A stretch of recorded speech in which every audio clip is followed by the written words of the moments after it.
بسم اللہ الرحمن الرحیم۔ محترم سامعین کرام، السلام علیکم۔ سامعین، حضرت عثمان غنی رضی اللہ تعالیٰ عنہ ذو النورین رضی اللہ تعالیٰ عنہ کے خلاف اعتراضات کی حقیقت۔ سامعین، جیسا کہ آپ کو معلوم ہوگا کہ معاندین عثمان رضی اللہ تعالیٰ عنہ نے دور عثمانی ہی میں حضرت عثمان رضی اللہ تعالیٰ عنہ پر مسجد نبوی میں صحابہ رضی اللہ تعالیٰ عنہ اور تابعین کے بھرے مجمع میں 12 الزامات اور اعتراضات عائد کیے تھے، جن کی صفائی حضرت عثمان رضی اللہ تعالیٰ عنہ نے اسی مجمع میں پیش کر دی تھی،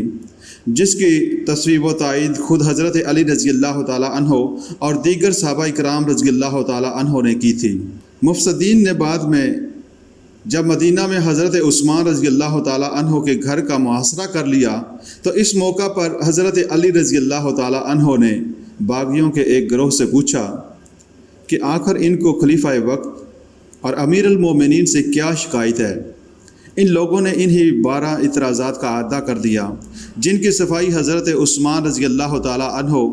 ایک بھرے مجمع میں پیش کر چکے تھے، اور دوسرے اکابر صحابہ رضی اللہ تعالیٰ عنہ کے ساتھ حضرت علی رضی اللہ تعالیٰ عنہ بھی اس کی تصویب و تائید اور توثیق کر چکے تھے۔ حضرت علی رضی اللہ تعالیٰ عنہ نے اس موقع پر بھی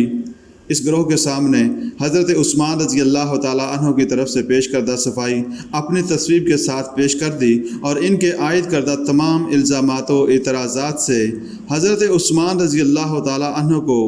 بری قرار دیا۔ یہ اور بات ہے کہ مفتریوں کے ارادے ہی خراب تھے،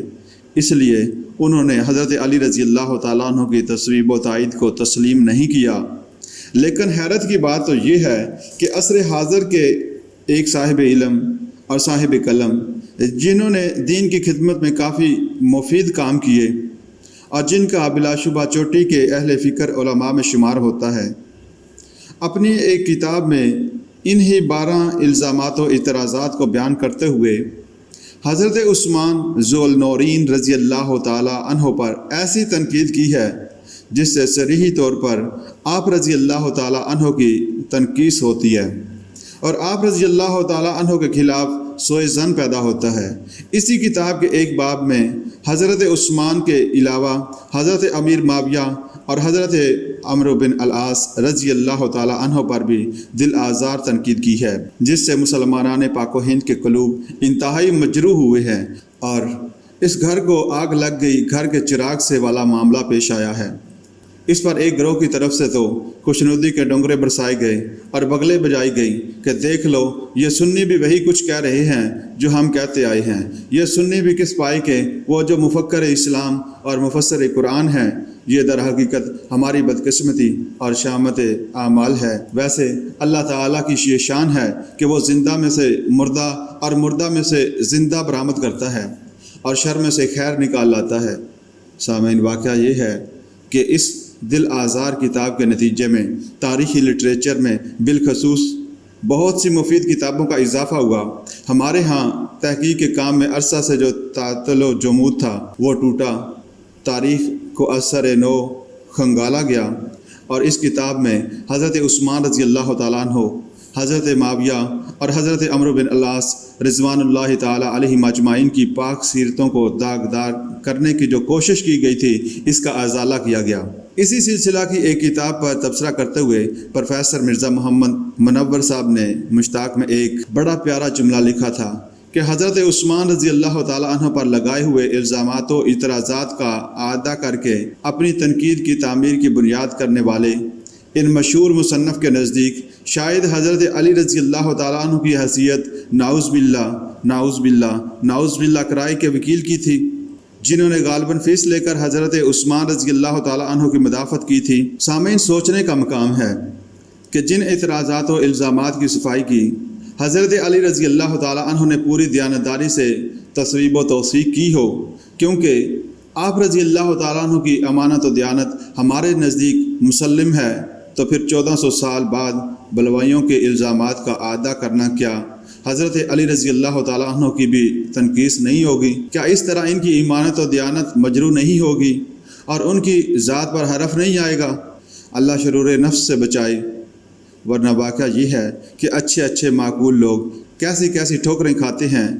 یہ اسی کتاب کی تنقیدوں کا شاخصانہ ہے کہ اس سے متاثر ہو کر ہمارے کتنے ہی سنی بھائی حضرت عثمان رضی اللہ تعالی عنہ سے سوء ظن میں مبتلا ہو گئے ہیں،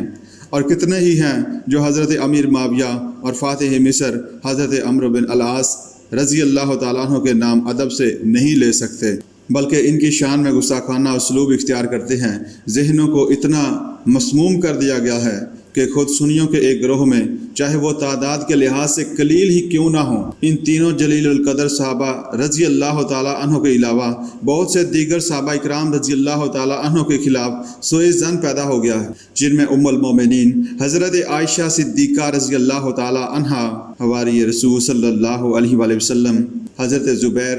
بن عوام رضی اللہ تعالیٰ عنہ اور حضرت طلحہ رضی اللہ تعالیٰ عنہ بھی شامل ہیں۔ صحابہ رضی اللہ تعالیٰ عنہ پر تنقید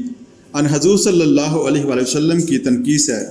اس موقع پر سامعین یہ بات اچھی طرح سمجھ لیجئے کہ اگر کوئی شخص صحابہ اکرام رضی اللہ تعالیٰ عنہ اور بالخصوص خلفائے راشدین، عشرہ مبشرہ، اصحاب بدر اور اصحاب بیعت رضوان رضی اللہ تعالیٰ عنہ پر تنقید کرتا ہے، ان کی تنقید کرتا ہے، ان پر زبان تان دراز کرتا ہے اور ان کا ادب و احترام ملحوظ نہیں رکھتا، تو معاملہ اس حد تک محدود نہیں رہتا بلکہ خالص علمی تجزیہ کیا جائے تو اس کی ذات میں سرور عالم محبوب خدا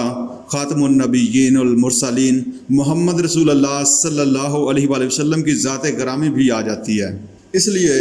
کہ کسی کی تربیت یافتہ اور شاگرد میں کوئی کمی یا نقص یا کوئی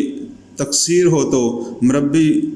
معلم اور استاد اس سے بالکل بری نہیں ہو سکتا، وہ بھی کسی نہ کسی درجہ میں ذمہ دار قرار پاتا ہے۔ اسی بات کو حضور صلی اللہ علیہ وآلہ وسلم کی اس احادیث میں واضح کیا گیا ہے۔ میرے صحابہ کے بارے میں اللہ سے ڈرو، ان کو میرے بعد نشانہ نہ بناؤ،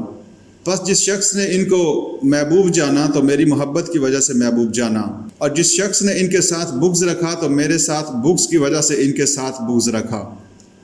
اور جس شخص نے ان کو تکلیف دی اس نے مجھے تکلیف دی، اور جس نے مجھے تکلیف دی اس نے اللہ کو تکلیف دی، اور جس نے اللہ کو تکلیف دی تو وہ عنقریب اس کو گرفت میں لے لے گا۔ یہ وہ احادیث ہے جو تقریباً ہر خطبہ جمعہ میں ہمارے خطبہ سناتے ہیں۔